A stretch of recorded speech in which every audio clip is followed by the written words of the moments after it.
যে 1400 মানুষ মারা গেছে কেন বলেন? কারণ 1400 মানুষ তো সবাই শেখ হাসিনা মারে নাই, বা হচ্ছে 5ই আগস্টের আগে মরে নাই, 5ই আগস্টের পরে পুলিশ সহ, বা হচ্ছে 5ই আগস্টের পরেও আরো কিছু মানুষ, মানে আওয়ামী লীগের মানুষ যারা মারা গেছে তারা সহ 1400 মানুষ। 1400 মানুষ ঠিক আছে, ওইটা সহ, তার মানে শেখ হাসিনার বাইরেও মানুষ মারা গেছে, ওইটা সহ 1400 বা 1400-র আশপাশে একটা মানুষ বলা হয়েছে। কিন্তু এটার কনসিকুয়েন্সেস কোত্থেকে এসেছে? এই কনসিকুয়েন্সটা আমাদের, এটার প্রেক্ষাপট কি ছিল এটাতে তো যেতে হবে। এটার প্রেক্ষাপট তো শেখ হাসিনার ক্ষমতা ধরে রাখা। শেখ হাসিনা যদি বিশ্রীভাবে ক্ষমতা ধরে না রাখতো জোর করে, তারপর তাইলে তো এই কনসিকুয়েন্সেস তৈরি হইতো না যে হচ্ছে আজকে এসে আরো কিছু মানুষ মারা যাবে। তার মানে হচ্ছে একজন হোক আর 100 জন হোক, 14 জন হোক আর 1400 হোক আর 14,000 হোক, পুরো কনসিকুয়েন্সটা তৈরি হয়েছে এই কারণে, কারণ শেখ হাসিনা জোর করে ক্ষমতা ধরে রাখছে। যদি ক্ষমতা ধরে না রাখতো তাহলে তো একজনও মারা যাওয়ার প্রশ্ন উঠতো না, একজন মারা যাওয়ার প্রশ্ন আসতো না এটা। একইভাবে যদি সর্বপ্রথম বিএনপি এইটা পথ না দেখাইতো, যে ইলেকশন মানে তত্ত্বাবধায়ক সরকারের মধ্যে একটা ইঞ্জিনিয়ারিং গুটিবাজি করে নিজেদের একটা লোক বসানো যায়, এই পথ যদি না দেখাইতো তৎকালীন সময়ে, মানে আমাদের উপরে 14 বছরের এই ফ্যাসিজম আসতো না। শেখ হাসিনার মাথায় হয়তো এই বুদ্ধি আসতো না, আসতেও পারতো, নাও আসতে পারতো।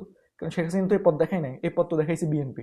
তো যার ফলে এই দায়িত্ব বিএনপির নিতে হবে। গত 16 বছরের যত মানুষ মারা গেছে, যত মানুষ হত্যা হয়েছে, বিএনপি দলের হোক, সাধারণ মানুষ হোক, সাধারণ মানুষ যে কষ্ট ভোগ করছে, অর্থনৈতিক যে ধ্বংস, বাংলাদেশ ধ্বংস হয়ে গেছে, এইটার দায়ভার বিএনপির উপরেও আছে।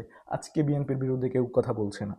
বাংলাদেশের জন্য এটা একটা হাস্যকর বিষয়, যখন আওয়ামী লীগ ক্ষমতায় বিএনপির লোকজনকে মেরে ফেলছে, মানে দিনের বেলায় বুকের মধ্যে বন্দুক ঠেকায় গুলি করে মারতেছে, তখনও আমাদের সুশীলরা টিভির সামনে এসে আওয়ামী লীগের সমালোচনা করতো।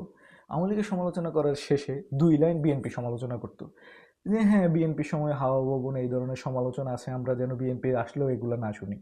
কিন্তু দুঃখের বিষয় হচ্ছে এইটা, এখন যখন ক্ষমতায় বিএনপি আছে অলরেডি, তখন আর তারা এই সফট সমালোচনা করে না।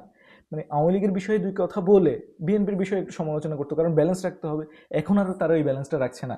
যেই মানে সমালোচনাগুলো, টুকটাক সমালোচনাগুলো ওই ওই সময়ে হয়তো প্রয়োজনীয় ছিল, দরকার ছিল না, কারণ বিএনপি ওই সময়ে নাই মাঠে।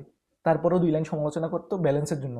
আর এখন যখন বিএনপি অনেক শক্তিশালী হয়ে ক্ষমতায় যাচ্ছে, অনেক শক্তিশালী হয়ে সংসদে গেছে, সরকার গঠন করছে অনেক শক্তিশালীভাবে, 2/3 মানে আসন নিয়ে এমপির, তখন তার কেউ এই বিএনপির এই অপকর্মগুলো মনে করাই দিচ্ছে না, যে হচ্ছে বিএনপি এই ধরনের অপকর্মগুলো করছে, ভবিষ্যতে যেন করতে না পারে এটার জন্য আমাদের একটা ইনস্টিটিউশন দরকার, আমাদের অনেকগুলো ইনস্টিটিউশন দরকার, আমাদের ক্ষমতার ভারসাম্য দরকার। এগুলো এখন আর কেউ বলছে না।